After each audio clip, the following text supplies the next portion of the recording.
नमस्कार, मी सपना दांडगे. गर्जना Marathi news channel मध्ये आपले हार्दिक स्वागत आहे. आज आपण पाहणार आहोत आजच्या विशेष घडामोडी. एका सनमाईकच्या बाकड्यावर बसतात, पाठीवर बॅग आहे आणि आई तोंडावून हात ओढते की माझा छकुला किती छान दिसते. पण डॉक्टर बाबासाहेब आंबेडकरांना असं म्हणायला कोणी नव्हतं. त्यांची ज्यावेळेस शाळेत जात होते स्वतः तयारी करून जात होते. कोण्या दिवशी जेवायला भेटत होतं, कोण्या दिवशी पाणी प्यायला भेटत होतं, कोण्या दिवशी पाणी प्यायला भेटत नव्हतं. अशी परिस्थिती डॉक्टर बाबासाहेब आंबेडकरांची होती.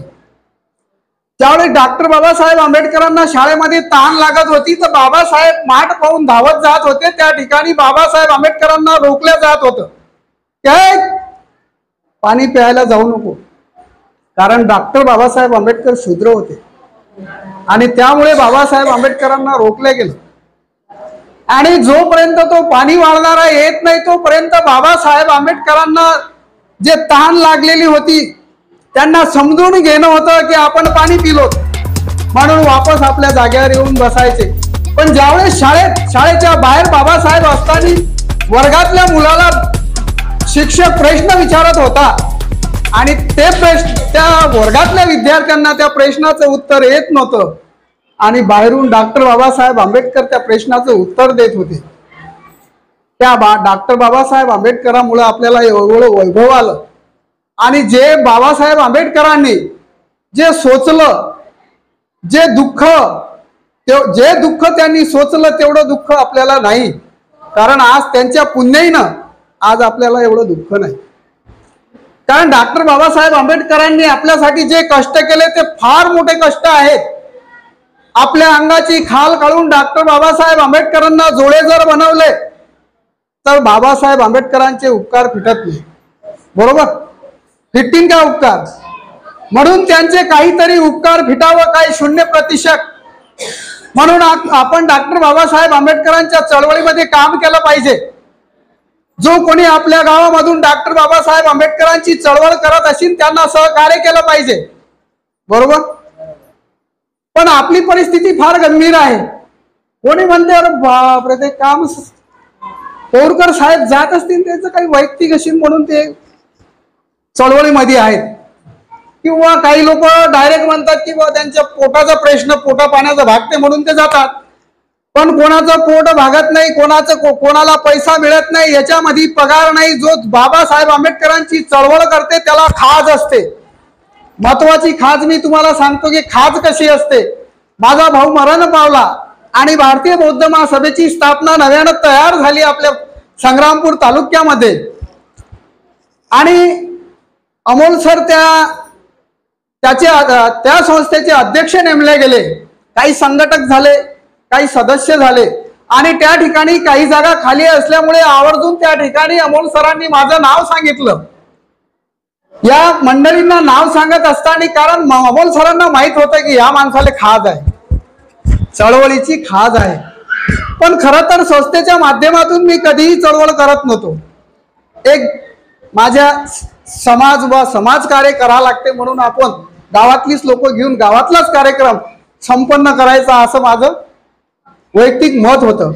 पण सरांनी पाहिलं की यांची चळवळ चांगली आहे त्यामुळे सरांनी माझं आवर्जून नाव घेतलं आणि त्या ठिकाणी हे जे संस्थेतले लोक आहेत हे त्यांना विचार करत होते की पाचपोर साहेब तुम्ही सांगता, राजू पाचपोर म्हणून नाव आहे, तुम्ही सांगता पण ते मिटिंगला हजर झाले नाही. पण खरं तर त्यावेळेस माझा भाऊ वारला होता आणि भाऊ वारल्यानंतर मी त्या मिटिंगला जाऊ शकलो नाही. आणि ज्यावेळेस यांनी माझं नाव घेतलं त्यावेळेस सरांचा अगोदर मला फोन आला की राजू भाऊ तुम्हाला भारतीय बौद्ध महासभेमध्ये काम करावं लागते. खरं तर मी तुम्हाला फोन लावायला पाहिजेच नव्हता पण तुम्ही समजदार माणसा आणि तुम्हाला अशामुळे मी फोन लावला की तुम्ही समजून घेणारे आहात. त्याच्या 2 दिवसानं मी सरांना म्हटलं बा मी कळवतो, घरचा सर्व विचार पाहतो. कारण जो करता होता माझ्या घरामध्ये तो माझा भाऊ वारला. आज यावर्षी शेती पडीत आहे, आम्ही पेरली नाही.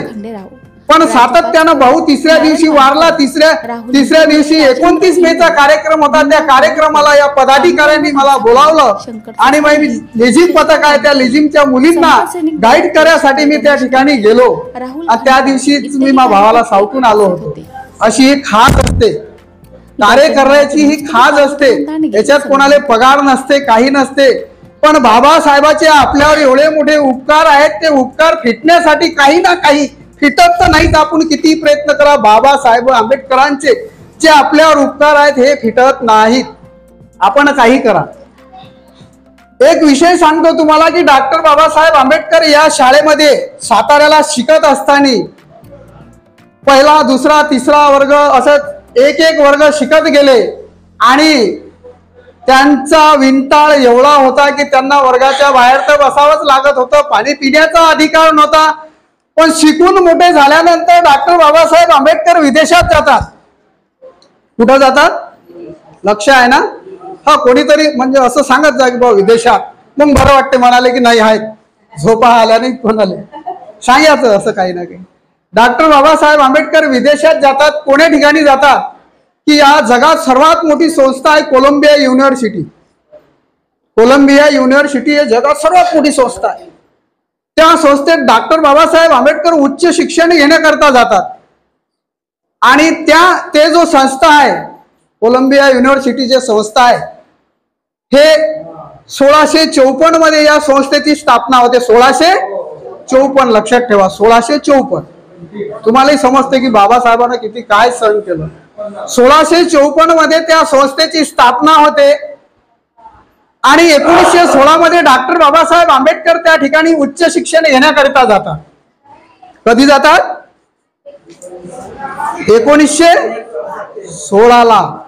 1916ला शिक्षण घेण्याकरता जातात. संस्थेची स्थापना होते 1654. पण ज्यावेळेस त्या संस्थेला 100 वर्ष पूर्ण, 250 वर्ष पूर्ण होतात, त्या संस्थेले 1654 पासून ज्यावेळेस 250 वर्ष पूर्ण होतात, त्यावेळेस त्या संस्थेमधून एक कमिटी तयार केल्या जाते आणि ते कमिटी 54 वर्षापासून 16 पर्यंत आतापर्यंत असे 100 महान विद्यार्थी गोळा करतात. त्यामध्ये अमेरिकेमधले 3 राष्ट्रपती आहेत, त्यामध्ये 6 सायंटिस्ट आहेत आणि इतर महान विद्वान आहेत.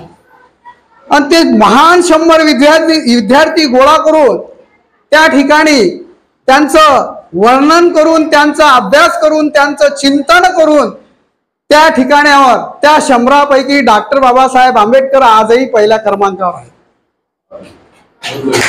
नाही, टाळ्या नाही वाजवल्यात चालतात, फक्त तुम्ही ऐका मनापासून.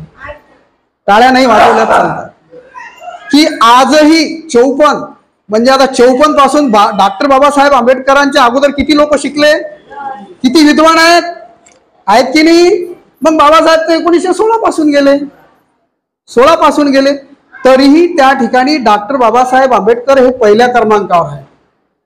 मग किती महान व्यक्ती आहे. मग बाबासाहेब आंबेडकर विदेशात जाऊन त्या ठिकाणी शिकून सामायिक जेवण करत होते, सामायिक पाणी पित होते, पान ओठे त्यांना खुलले होते. मग बाबासाहेब आंबेडकरांनी जर विचार केला असता तर या समाजाला सोडून विदेशात राहिले असते, बांधले असते घर माझे सोन्याच्या विटाने, पण विखुरला असता समाज माझा हजारो वाटेने. कवीनं म्हटलं घोले, बांधले असते घर माझे सोन्याच्या विटाने, पण विखुरला असता समाज माझा हजारो वाटेने. काय म्हणतात बाबासाहेब? 1000 वाटेने विखरले असते. कोणी या वाटेने, कोणी धर्मांतर केलं असतं, कोणी त्या रस्त्याने गेलं असतं, कोणी दारू पिऊन नदीत वाहून गेलं असतं, वान नदीत, बरोबर. पण बाबासाहेबांनी तो विचार केला नाही. एवढं इकडे सहन करून लहानपणापासून तर बाबासाहेब 21 काय मरेपर्यंत ते सारं सहन करत आले. सहन करत करत करत ते एवढे विदेशातही जाऊन त्या ठिकाणी सारं पाहून तर बाबासाहेबांना मकान बांधलं नाही. त्या ठिकाणी समाजाचा विचार केला, या भारताचा विचार केला, या भारतामधल्या बहुजनाचा विचार केला की बाबासाहेब म्हणत होते की आज जर मी या विदेशात येऊन राहिलो तर माझ्या समाजाची काय अवस्था होणार. मुख्य प्रवाहात आणण्यासाठी, आपला जीवनस्तर वाढवण्यासाठी डॉक्टर बाबासाहेब आंबेडकर कार्य करतात. रात्र आणि दिवस 18-18 तास अभ्यास, ते बी लाईट नव्हते, फॅन नव्हता, व्यवस्थित हवा नव्हती. बाबासाहेबांनी चांदण्याच्या उजिडावर अभ्यास केला. कोणासाठी? आणि आज आपल्यामधून शिकून काही वकील, इंजिनियर विदेशात गेले, पण ते काय करतात? काही योगदान समाजासाठी? बाबासाहेब आंबेडकरांनी सांगितलं की शिका, संघटित व्हा, संघर्ष करा. आपण शिकलो, संघटित नाही शिकलोय, तो अर्धवट शिकलो. जास्तही शिकलो असेल तर वैयक्तिक आपल्या पोटासाठी शिकलो, समाजाकडे लक्ष नाही. मग डॉक्टर बाबासाहेब आंबेडकरांनी आपल्या पत्नीचा विचार केला नाही, लेकराचा विचार केला नाही, विदेशातही जाऊन आपल्या कुटुंब कसं असेल हाही विचार केला नाही. शेवटी बाबासाहेब आंबेडकरांची 4 लेकरं मातीत गेली, कारण आपण मातीवर, या धर्तीवर जिवंत राहिलो पाहिजे म्हणून स्वतःची 4 पोरं या मातीत घालली, तरी तो विचार केला नाही. आज त्या डॉक्टर बाबासाहेब आंबेडकरांची अवस्था जे होती ते जर आपली अवस्था असती तर आपण स्वतः आत्महत्या केली असती. हे तुम्हाला मान्य आहे सर्वांना की जे डॉक्टर बाबासाहेब आंबेडकरांनी त्यांच्या जीवनामध्ये सहन केलं ते आपण सहन करू शकलो नसतो. आपण कोणी आत्महत्या केली असती ना, म्हणजे आपापल्या हिशोबाने आपण आपले जे जायचे प्रयत्न केले असते. पण डॉक्टर बाबासाहेब आंबेडकरांनी मोठमोठ्या संकटांना तोंड दिलं. या देशाची व्यवस्था ज्या लोकांच्या हातात होती त्या लोक डॉक्टर बाबासाहेब आंबेडकरांच्या विरोधात होते. जे या देशातले सत्तेत होते तेही डॉक्टर बाबासाहेब आंबेडकरांच्या विरोधात होते. तरीही डॉक्टर बाबासाहेब आंबेडकर त्यांना उरून पुरले, सत्तेत नसतानाही. कशाच्या जोरावर? ज्ञानाच्या जोरावर. आणि एवढं मोठं आज आपल्याला वैभव दिलं त्या महापुरुषानं. त्या महापुरुषासाठी आपण काय करतो? आणि फिरून या देशाचं संविधान सुद्धा लिहिलं डॉक्टर बाबासाहेब आंबेडकरांनी. 1949ला संविधान लिहून पूर्ण झालं आणि 50ले लागू केलं. आणि ते 50ले संविधान लिहूनही डॉक्टर बाबासाहेब आंबेडकर शांत बसले काय? येवलेले घोषणा करतात की हिंदू धर्मात जन्माला आलो पण हिंदू म्हणून मरणार नाही, कारण जन्माला येणं माझ्या हाती नाही पण मरणं माझ्या हाती आहे. असे मोठ्या निश्चयाचे डॉक्टर बाबासाहेब आंबेडकर होते. जे डॉक्टर बाबासाहेब आंबेडकर विचार करत होते, जे सोचत होते ते करून दाखवत होते. पवित्र धम्मग्रंथ बुद्ध आणि त्यांचा धम्म या ग्रंथाचं समारोपीय कार्यक्रम आपण या ठिकाणी घेत आहोत.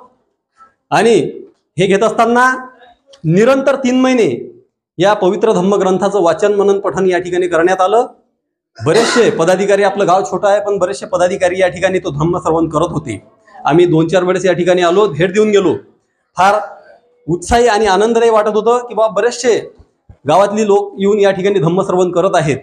असो, छोटं गाव आहे पण या ठिकाणी धार्मिक चांगली नाड जोडलेली आहे. म्हणून आपण निरंतर 3 महिने धम्म श्रवण केला. आणि या ग्रंथाचे वाचक, मी नावाने त्यांच्याशी परिचय नाही, विपुल वानखडे साहेब, त्यांनी तुम्हाला निरंतर 3 महिने धम्मग्रंथाचं वाचन मनन पठन करून तुमच्यावर 3 महिने सतत धम्म संस्कार रुजवण्याचं, पेरण्याचं, देण्याचं काम केलं. आता आपण या 3 महिन्यामध्ये इथून काय घेऊन जात आहोत याचं चिंतन पहिले केलं पाहिजे. इथं 3 महिने आपण आलो, धम्म श्रवण केला, पण इथून घेऊन काय जात आहोत याचं चिंतन झालं पाहिजे. खऱ्या अर्थानं बाबासाहेबांनं आपल्या संपूर्ण हयातीमध्ये गेल्या जीवनातल्या शेवटच्या 5 वर्ष हा बुद्ध आणि त्यांचा धम्म हा ग्रंथ लिहिण्याचं काम केलं.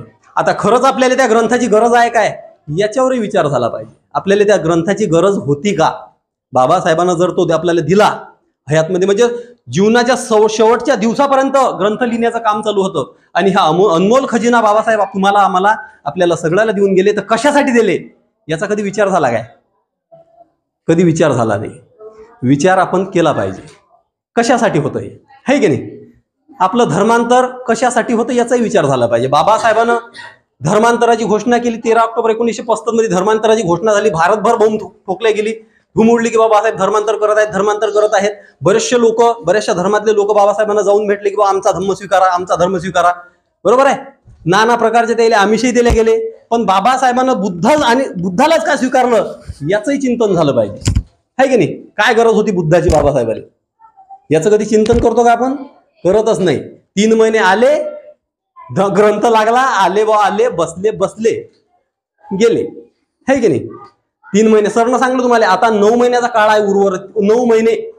9 महिने तुम्ही धम्म शिकले, पण तुम्ही धम्म लोकायले इतर राहिले जे प्रस्थापित आहेत, जे मनुवादी आहेत, त्याला तुम्ही हा धम्म सांगू शकता काय? ते अधम्म तुम्हाला सांगतात, ते अधम्म तुम्हाला शिकवतात, तुमच्या लेकरायले ते अधम्म शिकवतात, वेगळ्या वळणावर नेण्याचा प्रयत्न करतात. तुम्ही त्याला धम्म शिकू शकता काय? काय घेतलं तुम्ही यातलं? सांगू शकता कोणी? कुणीच नाही सांगू शकत. कारण की आपण फक्त ऐकायचंच काम केलं. घेतलं काय आहे की नाही? आचरणात आणण्याचं साहित्य आहे ते. बौद्ध धम्म हा आचरणावर आधारित आहे. आणि म्हणून आपण जर बौद्ध आहोत, आपण स्वतःला जर बौद्ध म्हणून घेत असू, तर आपण आचरणशील बौद्ध असलो पाहिजे. बरोबर आहे? तर हा धम्म म्हणजे आचरणावर.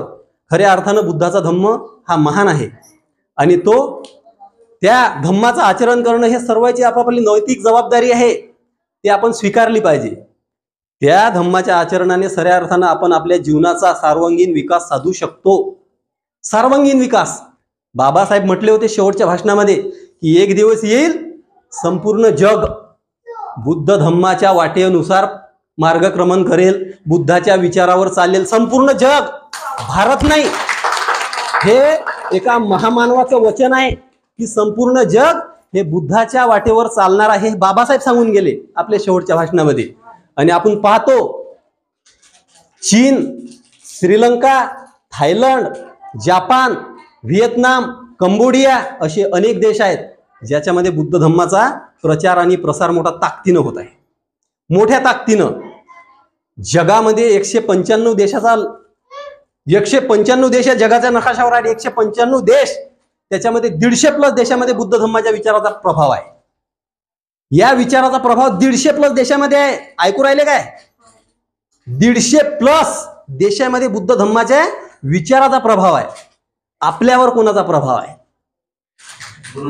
आपल्यावर कोणाचा प्रभाव आहे की नाही? आताच काही दिवसाच्या अगोदर है की नाही 9 दिवस बिना चप्पल है की नाही, काय तर मग उपास, आणि ते झालं की मग आणखी काय काय अधम्म. फार सोपा आहे. लोक शिकवयात तुम्हाला फार लवकर यशस्वी होतात ते, आणि ते तुमची बुद्धी मान्य करते. ज्यावेळेस धर्मांतर झालं, धर्मांतराचा सोहळा सज्ज झाला नागपूरले, डॉक्टर बाबासाहेब आंबेडकर त्या धर्मांतर सोहळ्यावर गेले, सभास्थळी गेले, तर ज्या वेळेस कारमधून उतरले तर स्टेज फक्त बाजूलेच होता. ज्या वेळेस कारमध्ये उतरले स्टेज पर्यंत जायची ताकद बाबासाहेबांच्या अंगात नव्हती. स्टेज पर्यंत त्याचे सहकारी आणि सविता आंबेडकर याच्या खांद्यावर हात ठेवून बाबासाहेब गेले होते. किती झिजला असेल तो माणूस, किती झिजला असेल तो महामानव आपल्याला घडव्यासाठी.